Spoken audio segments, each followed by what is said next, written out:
혹시 예수 그리스도가 실존 인물이 아니라는 주장을 들어보셨습니까? 음, 실제로 그런 주장이 있습니다. 소수 의견이긴 하지만 여전히 존재하고 있어요. 개인적으로는 좀 납득하기 어렵습니다. 물론 그 신약 성서에 기록된 예수의 모습과 행적이 과장되었지 않을까 하는 주장은 이해가 되죠. 또 신약 성서에 나오는 각종 기적이 실제로 일어났을까 하고 의심하는 것도 이해는 됩니다. 하지만 그 기독교가 좋든 싫든 그 서기 1세기경에 유대인 나사렛이라는 동네 출신의 예수라는 이름의 설교자가 있었고, 그를 사후에도 따르는 그 제자들이 점점 무리가 커져서 하나의 새로운 종교가 생겨났다. 이것만큼은 역사적인 사실로 봐야 하지 않겠습니까? 실제로 기독교사를 연구하는 학자들의 주류도 그렇게 생각하고 있는데요. 그 이유 중에 하나는 그 당대의 로마 시대 학자들과 작가들이 바로 예수에 대한 기록을 남기고 있기 때문입니다.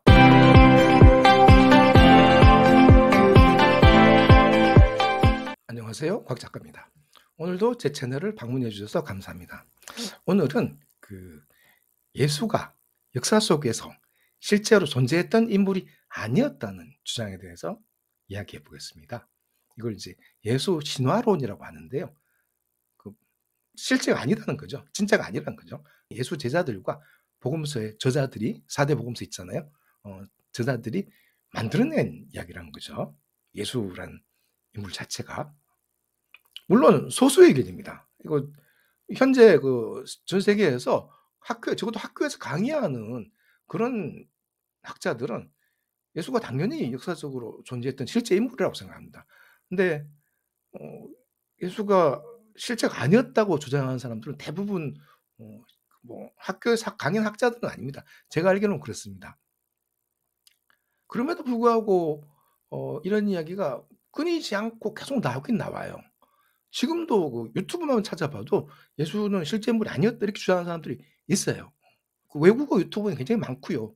한국어 유튜브는 제가 잘 모르겠습니다. 근데 외국 유튜브는 굉장히 많습니다. 이런 주장으로 유명한 외국 그 저자로는 소위 얼 도허티라는 인물이 있는데요. 이 사람은 이 예수 신화론에서 가장 유명한 사람입니다.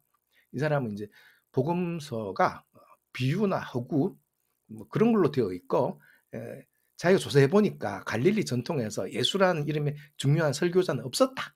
따라서 역사적으로 예수는 존재하지 않았거나 설사 그런 이름의 인물이 존재했다 하더라도 기독교의 탄생과는 관계가 없다 이렇게 주장해요.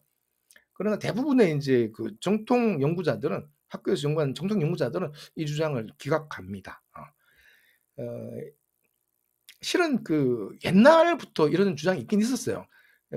프랑스 혁명 이후에 그 전에는 예수가 없었다 그러면 화형당하니까 당연히 그런 말을 못했고요. 프랑스 혁명 이후에 예수는 가짜다, 원래 없었다 이렇게 주장하는 사람들이 가끔 있었어요. 독일의 유명한 신학자 브루노 바우어 같은 사람이 대표적인데요. 그리고 또 1909년에 그리스도 신화라는 책을 쓴 아르투르 드루스라는 또 독일 학자가 있어요. 이 사람 책은 그 소련의 블라디미르 레닌이 굉장히 좋아했다고 합니다. 그래서 레닌도 예수 신화론을 믿었다고 하죠. 그러다가 이제 20세기 들어서 좀 잠잠해졌는데 이런 이야기들이 최근에 인터넷이 등장하면서 사람들이 사실보다는 오히려 그냥 재밌는 이야기에 좀 빠지다 보니까 그 음모론 좋아하잖아요. 그래서 음모론 차원에서 이런 이야기가 좀 유행하는 것 같아요. 물론 이제 이 복음서 이야기를 100% 믿을 수 없다는 말은 이해가 됩니다. 사실 여기 나오는 기적이라든가 천녀 형태라든가 이런 거 특히 신도들이 아니면 기독교 신자들이 아니면 잘 안 믿죠. 그러나 예수라는 존재 자체가 없었다. 이건 좀 많이 다른 얘기죠. 아까도 말씀드렸지만 현재 그 전 세계에서 강의를 하고 있는 수많은 학자들 거의 100%가 예수에 대해서 해석은 다르게 해도 그 존재 자체를 의심하는 사람은 아무도 없습니다. 근데 오늘 그 기록에 대해서 좀 이야기를 할 텐데요. 사실 그 신약 성서 외에 예수에 대한 기록이 적은 건 사실입니다. 아마 이것도 이제 예수 신화론에 나오는 이유 중에 하나일 것 같은데요. 당시 예수가 살던 당시만 해도 우리가 아는 세례 요한이라든가 다른 여러 설교자들이 유대 여러 지역을 돌아다녔습니다. 그래서 당대 예수는 뭐 거기서는 그렇게 유명한 사람은 아니었던 것 같습니다. 근데 예수가 십자가에 못 박힌 후에 제자들 특히 이제 사도 바울이 그 그리스어를 쓰는 그 로마 여러 지역까지 다 전도를 하고 해서 점점 그 신자들이 늘어나면서 예수가 점점 더 중요해진 거죠. 그래서 아주 당대에는 이 신약 성서 기록 외에는 예수에 대한 기록이 적은 게 사실입니다. 또 신약 성서도 실은 신약 성서 중에 특히 복음서죠. 복음서 4개, 마가복음, 마태복음, 누가복음, 요한복음. 그 신약 성서 책은 마태복음이 시작이지만은 실제로 쓰여진 순서로 보면 그렇습니다. 마가복음이 먼저입니다. 이 마가복음이 예수 십자가 처형 약 30년 후에 쓰여졌거든요. 그러니까 약간 시간적인 거리가 있죠. 그래서 그 때문에 신뢰성이 떨어진다 보는 사람도 있어요. 하여튼 그러나 뭐 기록 자체에 있는 거죠. 그리고 이제 오늘은 특히 그 예수 제자들이나 신도들 말고 로마 시대 학자들, 역사가들이 예수에 대해 어떻게 기록했는가를 보려고 하는데요. 그 중에 맨 먼저 이제 요세푸스라는 사람이 있습니다. 보시죠. 원래는 유대인인데 그 로마 시민권을 따고 로마인으로 바뀌었습니다. 로마 이름은 이제 플라비우스 요세푸스라고 하는데요. 원래 유대인 출신으로 그 유대 장군이었어요. 그 66년, 서기 66년 유대 반란 때 갈릴리 지역에 성을 지키던 유대 장군이었어요. 근데 이제 로마군과 싸워보니까 안 되거든요. 그러니까 항복하고 나중에 그 로마의 황제가 되는 베스파시아누스 장군한테 잘 보여가지고 로마인으로 이제 시민권 얻었어요. 그리고 나중에 유대 역사와 관련된 책들을 굉장히 많이 쓰는데요. 대표적인 저서가 유대 고대사와 유대 전쟁사입니다. 근데 유대 고대사를 보면은 옛날 뭐 아담과 이브 때부터 자기 시대까지 쭉 기록해 놓고 있는데요. 거기에 예수 얘기가 잠깐 나옵니다. 한번 보시죠. 이 시기쯤에 예수라는 현명한 사람이 살았다. 그를 사람이라고 불러도 된다면 말이다.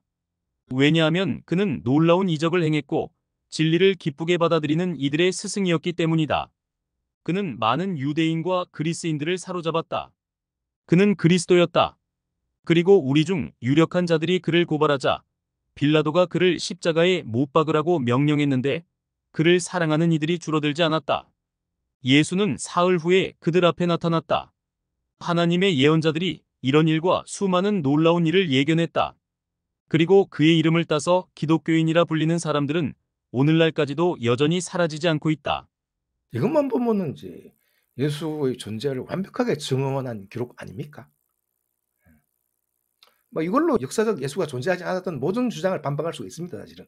그러나 그러나 이 구절이 이제 조작이라는 썰이 있어요. 사실 요세푸스의 그 역사서들이 나중에 중세까지 살아남고 또 현재까지 살아남은 가장 큰 이유는 나중에 기독교인들이 요세푸스의 기록을 잘 보존했기 때문이거든요. 그래서 기독교인들이 요세푸스의 기록에다가 나중에 이게 첨언을 했다. 이 예수 이야기를 첨언을 했다. 그런 썰이 있습니다. 이게 상당히 유력하기도 해서 부정할 수가 없어요. 그래서 이 기록을 믿을지 말지는 이제 각자 알아서 해야 됩니다. 그 다음으로 타키투스라는 역사학자가 있는데요. 굉장히 유명한 학자입니다. 서기 56년에 태어나서 서기 117년에 사망한 고대 로마 역사가인데요. 이 사람의 대표작은 소위 타키투스의 역사라는 책과 타키투스의 연대기라는 책이 있는데요. 이 연대기에 예수 기록이 잠깐 나옵니다. 그 AD 64년 로마에 대화재가 있었거든요. 6일 동안 로마가 불탔다고 하니까 굉장히 큰 화재였던 모양이에요. 근데 이제 민심이 동요하니까 네로가 누군가한테 책임을 씌우려고 해요. 당시 그 로마인들 사이에서는 이 네로 황제가 로마에 불을 질렀다 이런 소문이 돌아왔어요. 그 네로가 성격이 좀 이상하잖아요. 그래서 그 트로이의 함락을 묘사하는 시를 읊다가 막 흥이 돋아가지고 로마에 불을 질렀다 이런 소문이 돌아왔어요. 그러니까 네로는 그 소문을 좀 불식시키기 위해서 당시 로마에서 그 희생양으로 기독교인들을 잡아가지고 박해를 한 거죠. 한번 보시죠. 타키투스 연대기의 기록입니다. 네로는 사람들이 기독교인이라고 부르면서 혐오하던 집단에 책임을 돌려서 그들을 고문하기 시작했다. 그 이름의 유래는 그리스도인데 그는 티베리우스 황제 당시 우리의 속조 총독 중 하나인 본디오 빌라도가 사형시킨 인물이다. 당시 지독한 미신으로 간주했던 이들의 신앙은 악의 원천지인 유대뿐 아니라 전 세계의 악덕이 모여서 유행하는 로마에까지 퍼졌다. 타키투스의 기록에 따르면은 이 기독교인들이 굉장히 이제 로마에서 악명이 높았던 거죠. 그러니까 네로가 기생양으로 만들 수 있었던 거죠. 타키투스 다음으로 수에토니우스라는 역사가가 있습니다. 우리나라에도 번역된 12명의 카이사르라는 책의 저자로 유명한데요. 이 책에도 여러 가지 책을 썼습니다. 근데 이제 이 사람은 69년에 태어나서 130년에 사망한 사람인데요. 그러니까 이 사람은 먼저 클라디우스 황제 때 황제가 유대인들을 로마에서 쫓아낸 이야기를 하는데요. 이렇게 해서 쓰고 있어요. 크레스투스의 사주를 받은 유대인들이 끊임없이 소란을 일으켰기 때문 이렇게 언급합니다. 물론 여기서 크레스투스란 그리스도를 말하는 거죠. 이 사건은 사도신경에도 언급이 됩니다. 18장 2절 보시죠. 거기서 바울이 그리스에서 전도하는 바울이 아테네를 떠나 고린도로 갑니다. 고린도에 갔다가 유대인 부부 한 쌍을 만나는데요. 한번 보시죠. 거기서 그는 본도에서 태어난 유대인 아굴라를 만났는데 그는 글라우디오 황제가 모든 유대인들에게 로마에서 떠나라고 명령했기 때문에 최근에 그의 아내 브리스길라와 함께 이탈리아에서 온 사람이었다. 이 유대인 부부 아굴라와 그의 아내 브리스길라가 로마를 떠난 이유가 바로 이제 이 사건 때문이죠. 클라우디우스 황제의 명령 때문이죠. 그리고 수에토니우스는 네로 편에서도 기독교인에 대해서 언급하는데요. 이렇게 쓰고 있어요. 네로의 집권기 동안 그는 여러 가지 분란을 강력하게 진압했는데 이를 위해 많은 법률을 제정했다. 충략. 그는 새로 등장한 해로운 미신을 믿는 기독교인도 처벌했다. 참고로 네로의 기독교인 탄압은 대체로 서기 64년 정도로 추정합니다. 타키투스와 안탈리아의 수에토니우스는 이를 이제 로마의 대화재와는 연관시키지 않는다는 점이 좀 특이하죠. 이렇게 보시다시피 로마 시대에 예수와 기독교인들에 대한 기록이 조금은 남아 있습니다. 당시 매우 유명한 사람은 아니었겠지만 조금씩 점점 유명해지고 그리고 신도들이 늘어나면서 여러 가지 또 일들이 생기면서 기록들이 자꾸 생겼던 거죠. 그래서 기독교사를 연구한 학자들은 뭐 그 예수 그리스도의 실제 모습이 어떠했을까에 대해서는 좀 이견들이 있어요. 뭐 실제로 기적을 많이 일으켰을 것이라는 사람도 있고 그거는 좀 과장 아닐까 하는 사람도 있고 그러나 역사적으로 예수라는 사람이 그 예수라는 이름의 설교자가 갈릴리 지역에 출발해서 거기 예루살렘까지 가서 전도하다가 십자가에 처형당했다. 그 본디오 빌라도라는 로마 총독이 십자가 처형을 시켰다. 이 사실 자체를 부정하는 학자는 없습니다. 적어도 제가 알기로는 그렇습니다. 오늘은 여기까지입니다. 감사합니다.